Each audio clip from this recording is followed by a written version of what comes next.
Welcome to On the Line. I'm your host, Juan Roque, joined by my partner in crime, the Rykno, Ryan Knowles. We are coming to you from Gangplank Studios here in Chandler, Arizona. Rykno, we got a lot to talk about today. ASU, of course, suffering their first setback in Missouri. I mean, that's something we're going to really get into here in a second. Yeah, we'll get into it. I mean, it was very tough to watch, but definitely not something I think they can't bounce back from. Absolutely. We will definitely review the game in Rhino's review. And tonight we want to send out a shout out to VetTix. VetTix, of course, is the charity that gives tickets to veterans who want to go to sporting events, concerts, venues. Rhino will donate tickets. ASU is a big supporter of them. And ASU, we do want to thank you for that support for our veterans. But Mike Focaretto and Eddie Roche, they do a great job in running this charity and getting those tickets to the veterans. Last year, they even got a ticket for a veteran for the Super Bowl. And if you want to give to this organization, it's vettix.org. I'm wearing the shirt in their honor tonight. They do have a great program called the Hero's Wish, where a hero, just like in the Make-A-Wish Foundation, they put a wish on the website, and the charity makes that wish happen. Whether it's a concert, a sporting event, something big like that, Rhino, that's a great charity. People got to get behind this and support it. Yeah, they've always had our backs, and so they have a great organization, a great structure. Of course, we had a chance to talk to one of their reps last year on Absolutely. one of our shows. Mike Focaretto was a great interview. Mike Focaretto, that's right. And so we got to run to them at the Rattler games this year. The Rattlers take real good care of them. It's always great to see those guys. I mean, yeah, and then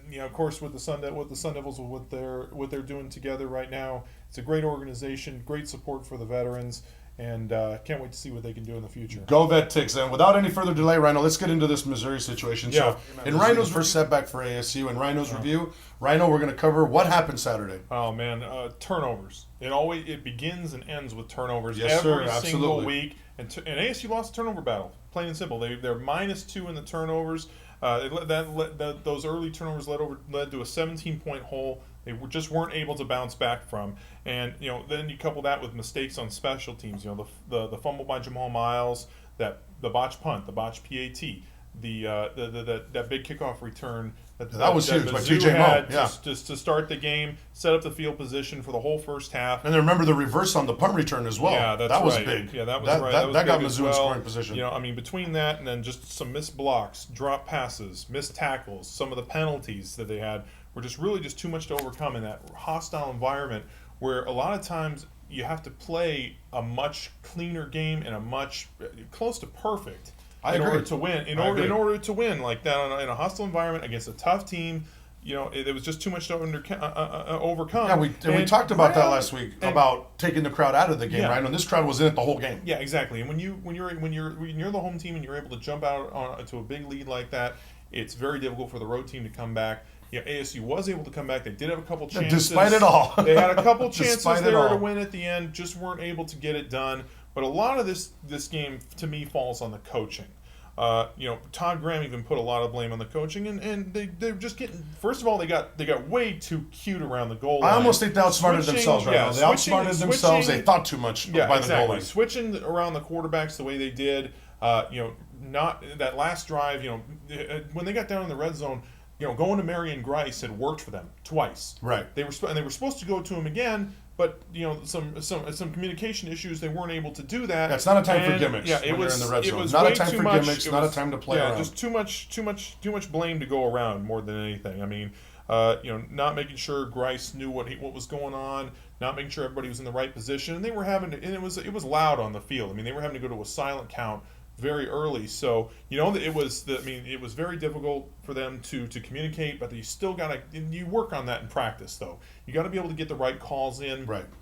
Everything's got to mesh for them to be successful, and it just didn't happen for them. There were just too many You almost mistakes, got the sense right now that they were having big game jitters this early in the season. Yeah. Maybe mentally. I mean, we got to always understand these are kids. Yeah. These are 18 to 22-year-olds.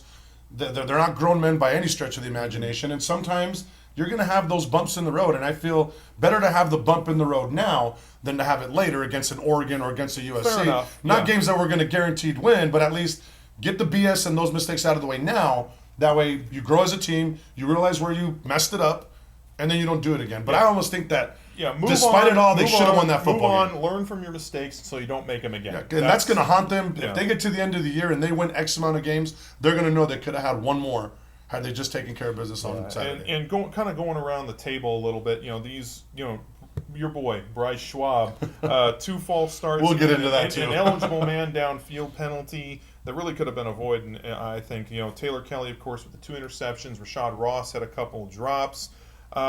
You graded out the defense pretty high. I thought they did fairly well. I thought they did very well too. When they were able to keep the Devils in that game. I felt like they played very well.